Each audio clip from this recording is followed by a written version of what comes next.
అధ్యక్ష ధన్యవాదాలు. మరొకసారి గద్వాల నియోజక ప్రజలు అసెంబ్లీకి పంపిన వారికి, అదేవిధంగా గౌరవ మాజీ ముఖ్యమంత్రి కేసీఆర్ గారికి, అదేవిధంగా మీకు ధన్యవాదాలు. గతంలో మాకు మెడికల్ కాలేజ్ మంజూరు కావడం జరిగింది. మళ్ళీ ఈ మెడికల్ కాలేజీలో అంటే ఈ సంవత్సరమే కొత్తగా జాయిన్ చేసుకోవడం జరుగుతుందని చెప్పడం జరిగింది. దాని మీద మరొకసారి ప్రభుత్వం క్లియర్గా కొన్ని సూచనలు చేసి ఆ మెడికల్ కాలేజ్ ప్రారంభానికి చేయాలని మీ ద్వారా కోరుకుంటున్నాను.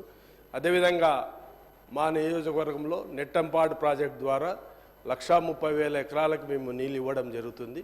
మరి ఈ నెట్టంపాడు ప్రాజెక్టులో కొన్ని రిహాబిటేషన్, కొన్ని ముంపు గ్రామాలు ముంపుకు గురి కావడం జరిగింది.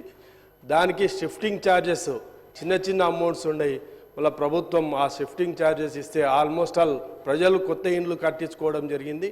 ఆ ఇండ్లను మార్చి అంటే అక్కడ ఉన్న ఊర్లు ముంపుకు గురి కావడం వల్ల వాళ్ళకి ప్లాట్లు ఇవ్వడం జరిగింది. ప్లాట్లు ఇచ్చి ఇండ్లు కూడా కన్స్ట్రక్షన్ చేసుకోవడం జరిగింది.